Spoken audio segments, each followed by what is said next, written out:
اللہم صلی علی محمد وآل محمد وعجل فرجہم۔ اعوذ باللہ من الشیطان الرجیم، بسم اللہ الرحمن الرحیم۔ الحمد للہ رب العالمین والصلاة والسلام علی اشرف الانبیاء والمرسلین، سیدنا و نبینا و حبیب قلوبنا و طبیب نفوسنا و شفیع ذنوبنا مولانا ابی القاسم محمد۔ اللہم صلی علی محمد وآل محمد وعجل فرجہم وعلی اہل بیتہ الطیبین الطاہرین المعصومین المظلومین ولعنۃ اللہ علی اعدائہم وظالمہم من یومنا ھذا الی یوم الدین۔ بسم اللہ الرحمن الرحیم۔ ان الصلاۃ تنہی عن الفحشاء والمنکر، اما بعد فقد قال اللہ سبحانہ وتعالی فی کتابہ المبین و فرقانہ المجید و قولہ الحق۔ تمام تعریفیں، تمام حمد و ثنا اس پاک پروردگار کے لیے کہ جو تمام جہانوں کا خلق کرنے والا اور پالنے والا ہے، اور تمام درود و سلام محمد و آل محمد کے لیے کہ جو وجہ تخلیق کائنات ہیں۔ مجلس عزا کا آغاز اپنے وقت کے امام کے ذکر مبارک سے، امام کی معرفت کا یہ سفر جاری ہے۔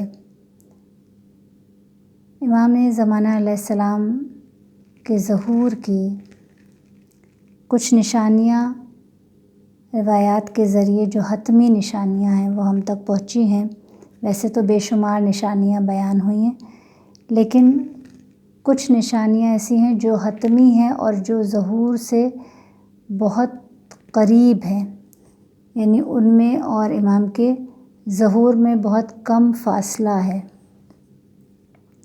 جس میں سے ایک نشانی سفیانی کا خروج ہے۔ ہم سب جانتے ہیں کہ شام سے خروج کرے گا اور ابو سفیان کی نسل سے ہوگا اور بہت زیادہ قتل و غارت کرے گا۔ پہلے شام اور اس کے اطراف کے تمام علاقوں پر قبضہ کرے گا اور پھر عراق کی طرف بڑھے گا اور پھر عراق میں بہت زیادہ خونریزی کرے گا، اور اس کے بارے میں امام جعفر صادق علیہ السلام اللہم صلی علی محمد وآل محمد وعجل فرجہم، مولا ارشاد فرماتے ہیں کہ اگر تم سفیانی کو دیکھو گے تو گویا تم نے بہت ہی پلید اور برے شخص کو دیکھ لیا ہو، اور وہ بہت زیادہ خونریزی کرے گا اور شیعوں کا بہت قتل عام کرے گا۔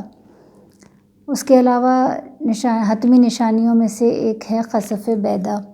خسف کے معنی دھنسنے کے ہیں، اور بیدا ایک علاقے کا نام ہے جو مکہ اور مدینہ کے درمیان ہے۔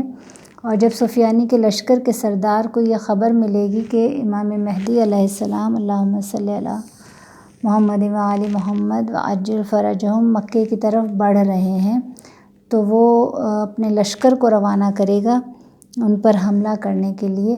تو اس وقت امام محمد باقر علیہ السلام اللہم صلی علی محمد وآل محمد وعجل فرجہم، اس وقت کے لیے امام محمد باقر علیہ السلام کی روایت موجود ہے۔ وہ فرماتے ہیں کہ اس وقت پروردگار عالم کی ایک طرف سے ایک ندا آسمان سے آئے گی کہ اے زمین سفیانی کے اس لشکر کو اپنے اندر نگل لے، اور جب وہ اس مقام پر پہنچے گا سفیانی کا لشکر بیدا کے مقام پر، تو اس وقت معجزاتی طور پر زمین پھٹ جائے گی اور وہ پورا لشکر اس زمین کے اندر دھس جائے گا۔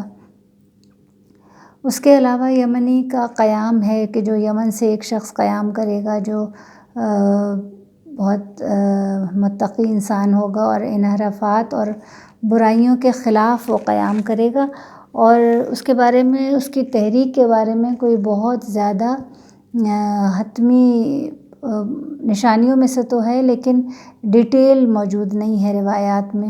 اور اس وقت بس یہ ہے کہ جو جتنے بھی اس وقت پرچم بلند ہوں گے اس میں وہ یمنی پرچم جو ہوگا وہ حق کی طرف لوگوں کو بلا رہا ہوگا، اور اس کے پرچم کے بارے میں۔ تو اس کے علاوہ جو ایک حتمی نشانی ہے وہ نفس زکیہ کا قتل ہے۔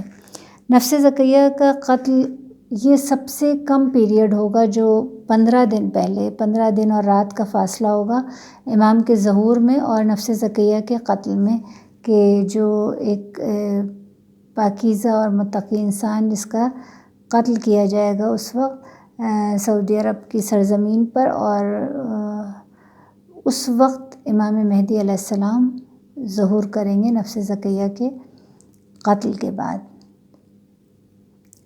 ظہور کی نشانیاں تو روایات کے ذریعے ہم تک پہنچی، لیکن ظہور کا وقت کوئی بھی نہیں بتا سکتا، کہ کوئی وقت پروردگار عالم نے معین نہیں کیا، نہ کسی امام نے ہمیں اس کے بارے میں آگاہ کیا، نہ کسی روایت سے پہنچتا ہے ہم تک۔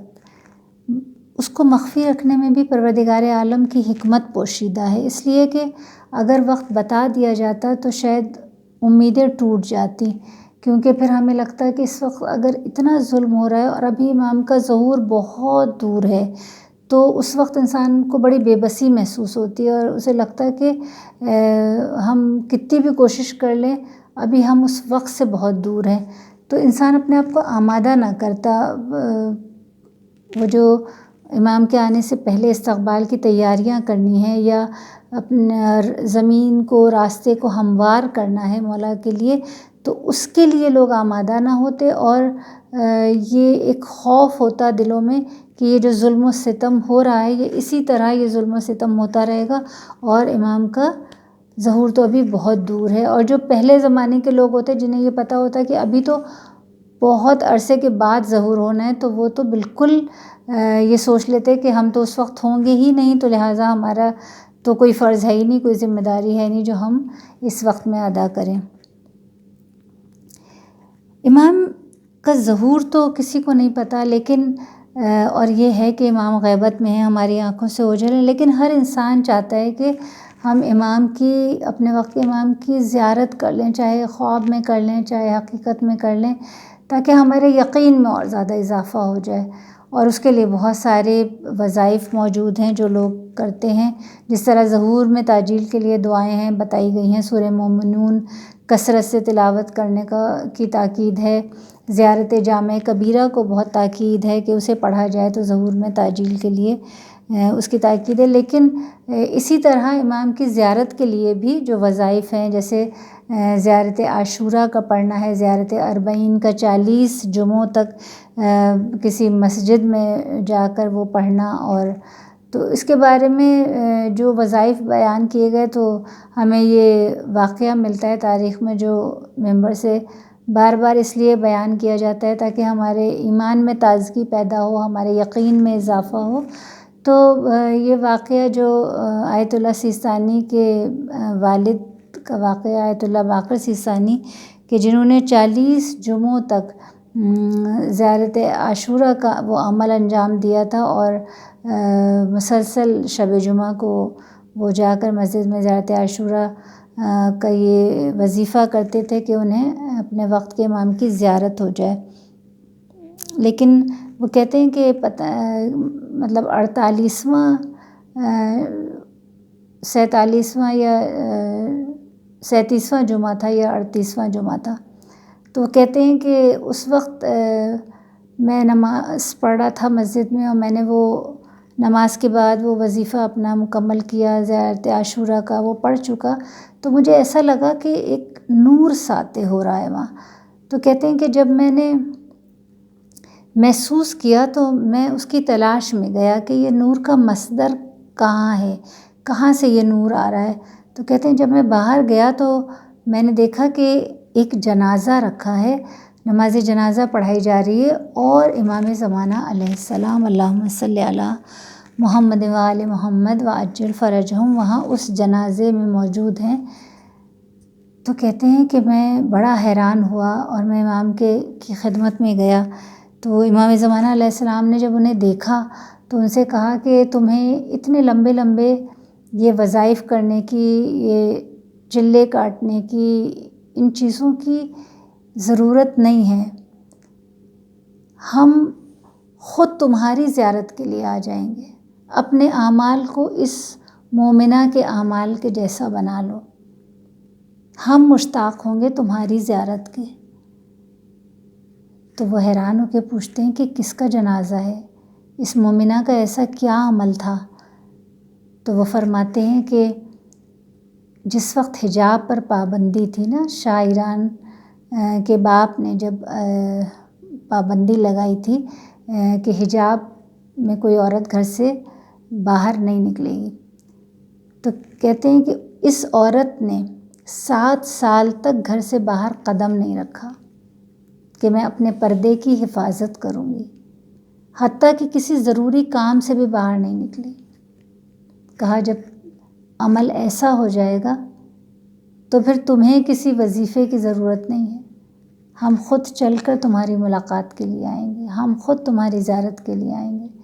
اور اس واقعے میں ہمارے لیے بھی، ہم خواتین کے لیے بھی ایک بہت بڑا درس ہے کہ ایک باحجاب عورت کی امام زمانہ علیہ السلام کی نظر میں اس عورت کا مقام کیا ہے کہ جو اپنے حجاب کی حفاظت کرتی ہے، اپنے حجاب کی پابندی کرتی ہے. تو بس ہمیں عمل کی منزل پر آنا ہے، تو پھر ہمیں یہ خوف نہیں ہوگا کہ ہم کتنے وظیفے کر لیں ہم امام کو نہیں دیکھ سکتے.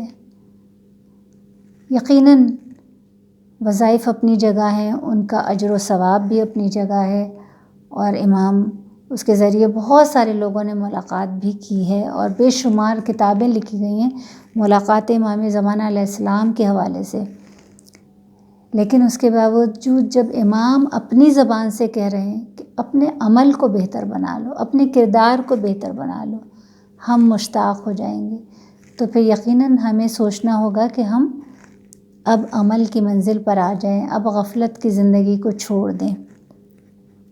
اور اسی دعا کے ساتھ بس میں اپنے موضوع سے متصل ہوں گی کہ بس بار الہ پاک پروردگار ہمیں توفیق عطا کر دے، ہمارے اعمال، ہمارے کردار کو ایسا بنا دے کہ ہمارے وقت کا امام مشتاق ہو جائے ہماری زیارت کے لیے،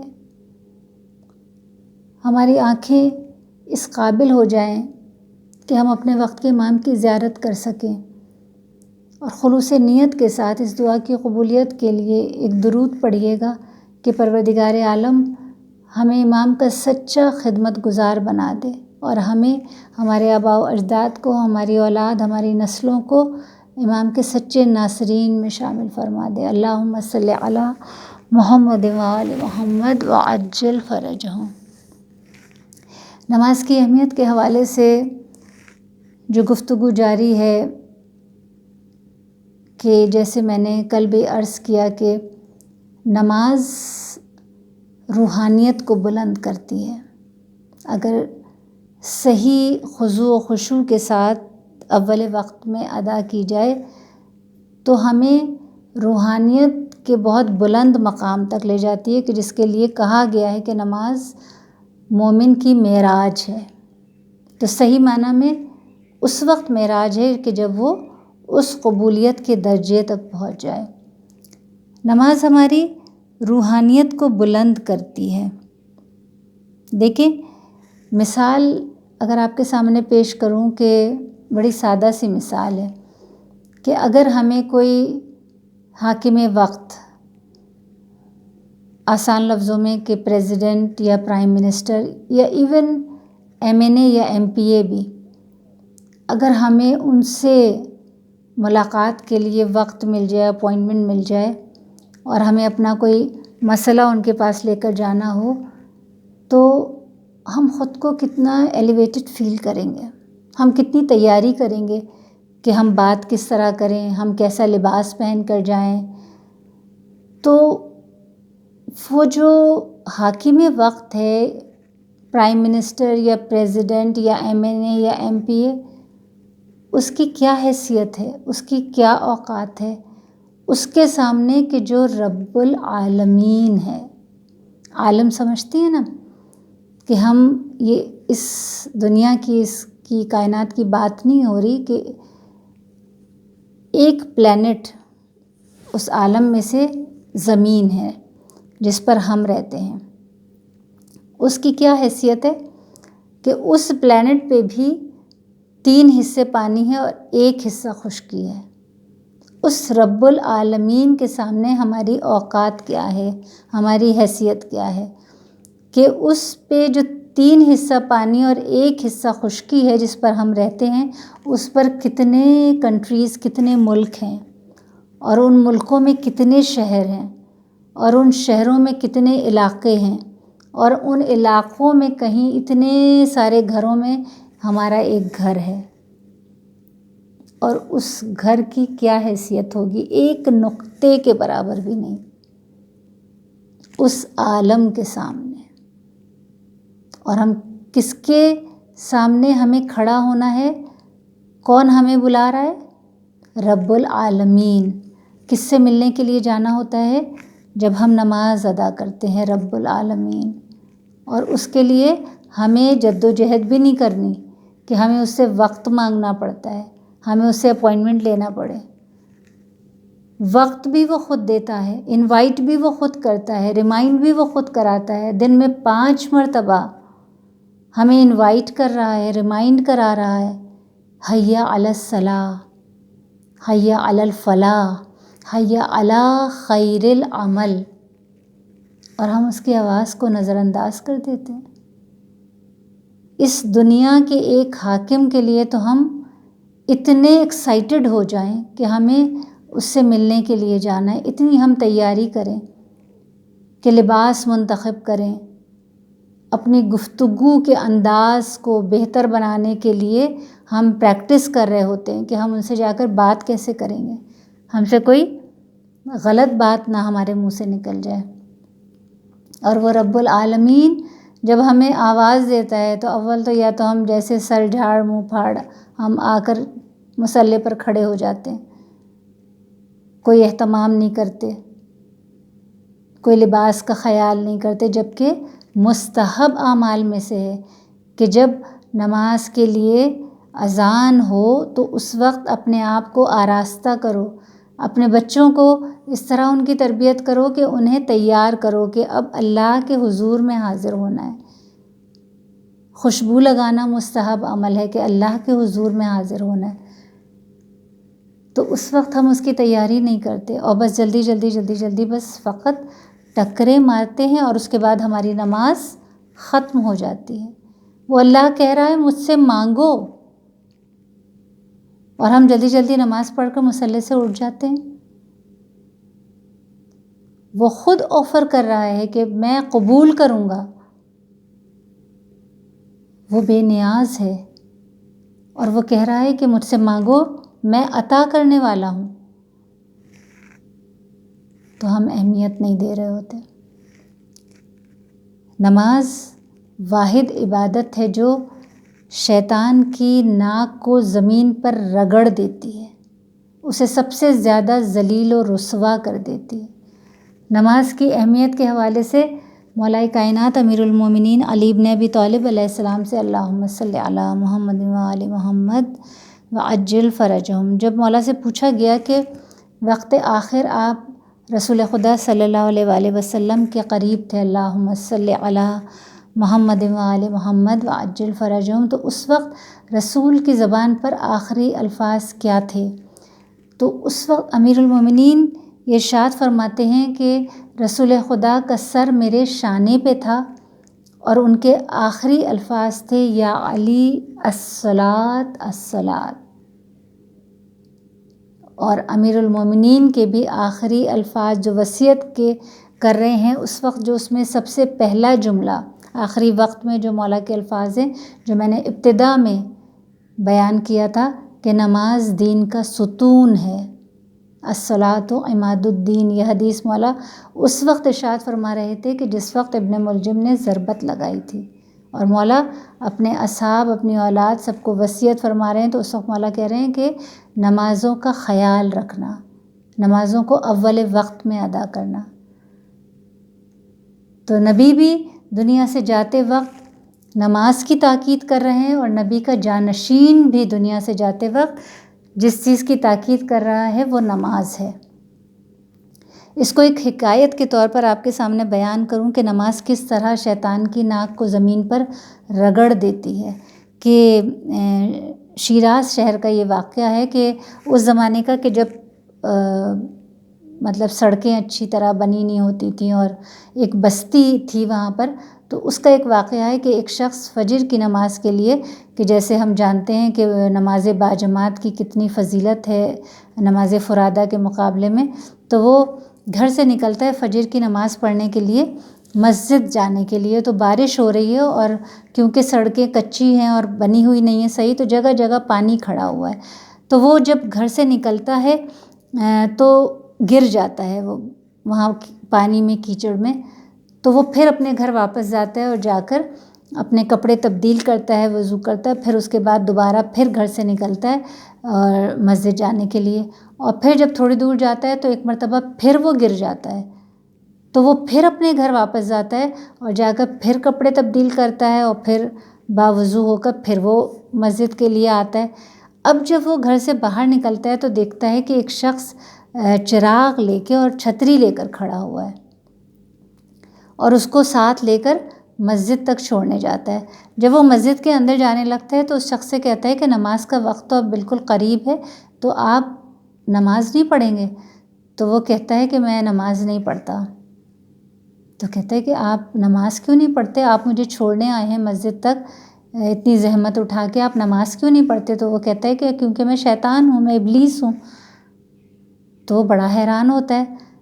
تو پھر وہ ابلیس، وہ شیطان اس سے کہتا ہے کہ میں نے جب تمہیں پہلی مرتبہ گرایا، تم گھر واپس گئے، تم نے کپڑے تبدیل کیے، تم دوبارہ سے مسجد جانے کے لیے آئے، تو میں نے فرشتوں کی آواز سنی کہ فرشتے کہہ رہے تھے کہ اللہ نے اس کے اس عمل کے نتیجے میں اللہ نے اس کی نامہ اعمال سے اس کے سارے گناہوں کو مٹا دیا ہے. اللہ اکبر! ہمارا کیا حال ہے اگر ہمارے ساتھ ایسی صورتحال پیش آ جائے تو ہم تو فوراً شیطان کے اس بہکائے میں آ جائیں گے کہ اب تو گھر آ گئے ہیں، اب تو اتنی دیر ہو گئی ہے، اب تو جب جائیں گے تو جب تک تو نماز کا وقت ہی نکل جائے گا. ایسے ہی ہم بہانے کر رہے ہوتے ہیں. وہ شخص پھر دوبارہ کہتا ہے، شیطان کہتا ہے جب تم پھر دوبارہ آئے اور میں نے پھر تمہیں گرایا، میں نے کہا میں تو اس کے نامہ اعمال میں ایک گناہ درج کروانا چاہتا تھا کہ یہ نماز نہ پڑھے، تو اللہ تعالیٰ نے تو اس کے سارے گناہ ہی معاف کر دیے، تو اسے پھر گرا دیتا ہوں، تو کم از کم ایک گناہ تو اس کے نامہ اعمال میں آ جائے. تو وہ کہتا ہے کہ تم پھر واپس چلے گئے اور تم پھر لباس تبدیل کر کے آ گئے. تو جب تم پھر دوبارہ آئے نا تو پھر میں نے فرشتوں کی آواز سنی کہ اب پروردگار عالم نے اس کے خاندان میں موجود سارے لوگوں کے گناہ معاف کر دیے. کہتے پھر تو میں نے سوچا کہ اگر اب دوبارہ تم واپس گئے اور تم نے یہ عمل کیا تو اب تو مجھے ایسا لگا کہ اب شاید اللہ تعالیٰ پوری بستی کے گناہوں کو معاف کر دے گا. تو میں نے سوچا کہ تمہارا نامہ اعمال میں چلو بس ایک ہی گناہ درج ہو جائے، پوری بستی کے گناہ تو معاف نہ ہو جائیں. اللہم صلی علی محمد وآل محمد وعجل فرجہم. تو یہ ہے نماز کی اہمیت کہ نماز کس طرح شیطان کی ناک کو زمین پر رگڑ دیتی ہے اور اسے ذلیل و خوار کرا دیتی ہے. تو بس اس بات کے ساتھ ہی میں اپنے موضوع کو سمیٹوں گی عزاداران امام کہ اب یہ راتیں، اب یہ ایام بس گریے کے ایام ہیں. عزاداران امام آج 7 محرم ہو گئی. آج حسن کے اس یتیم کا تذکرہ کرنا ہے، اس یتیم کا ماتم کرنا ہے عزاداران امام، کہ جو اس وقت 3 برس کا تھا جب امام حسن کی شہادت ہوئی ہے.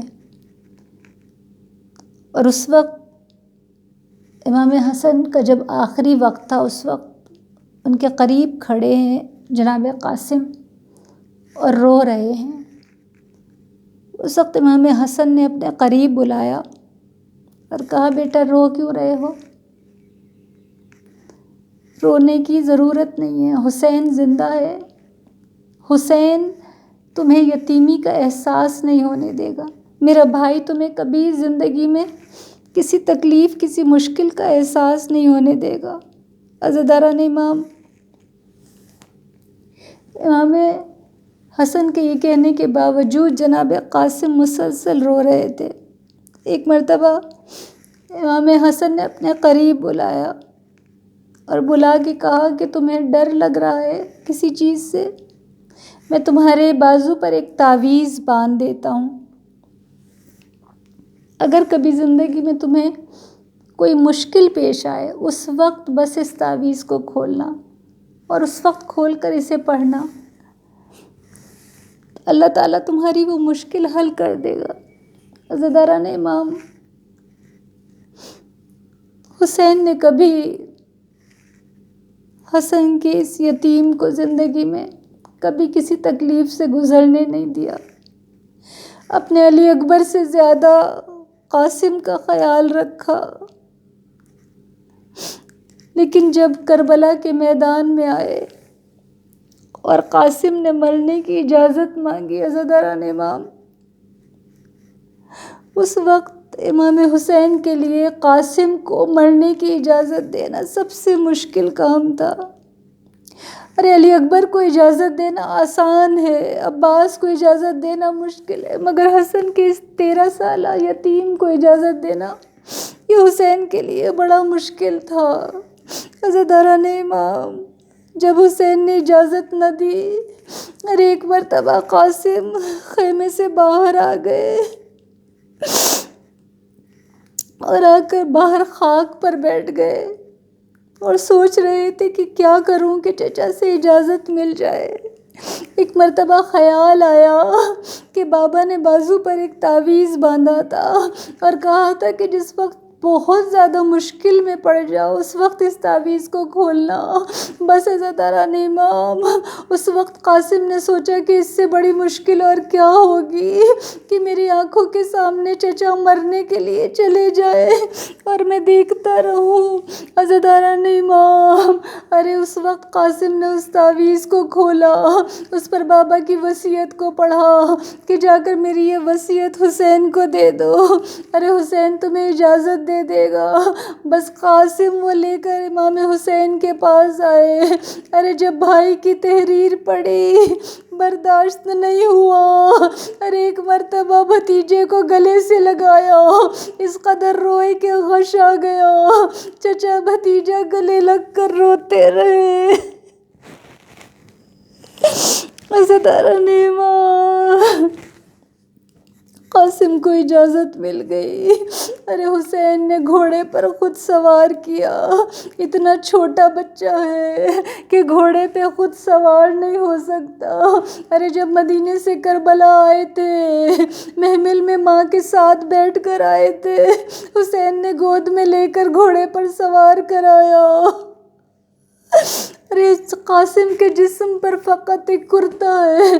میں کہوں گی مولا آپ اپنے بچے کو جنگ لڑنے بھیج رہے ہیں، ارے مولا زرہ تو پہنا دیجئے. ارے یقیناً حسین کا جواب آئے گا 13 سال کے بچے کی زرہ ہوتی تو میں اپنے قاسم کو ضرور پہنا دیتا.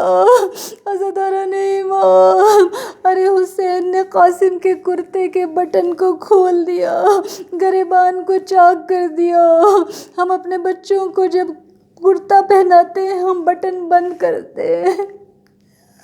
ارے کفن کا گریبان چاک کیا جاتا ہے. گویا حسین قاسم کو کفن پہنا کر روانہ کر رہے ہیں. ایک مرتبہ کہا جاؤ بیٹا خدا حافظ و ناصر. ارے قاسم میدان میں آئے، اس کم سنی میں بھی ایسے لڑے کہ ارزق شامی کے 4 بیٹوں کو یکے بعد دیگرے واصل جہنم کیا. ارے اس کے بعد ارزق شامی خود سامنے آ گیا، ایک مرتبہ اسے بھی واصل جہنم کیا. یزید نے حکم دیا ارے یہ بچہ اس طرح قابو نہیں آ سکتا، اسے چاروں طرف سے گھیر لو. عزاداران امام ارے لشکر نے چاروں طرف سے گھیر لیا. ذرا تصور کیجئے ارے 13 سال کا بچہ ہے. ارے ایک مرتبہ ایک ملعون نے جنگ کے اصولوں کی خلاف ورزی کی، ارے قاسم کی پشت پر وار کیا. قاسم وہ وار نہ سہ سکے. ارے ایک مرتبہ گھوڑے کی پشت سے زمین پر آ گئے. عزاداروں سن سکیں گی کہ قاسم گھوڑے کی پشت پر کیوں نہ ٹھہر سکے. ارے جب کوئی سپاہی گھوڑے کی پشت پر اپنے آپ کو مضبوطی سے جماتا ہے تو اپنے پیروں کو رکاب میں مضبوطی سے ڈال دیتا ہے. ارے قاسم کے پیر رکاب تک نہ پہنچتے تھے. بس قاسم گھوڑے سے نیچے آئے. ایک مرتبہ امو کو آواز دی، یا اماں ادرکنی، چچا مدد کو آئیے.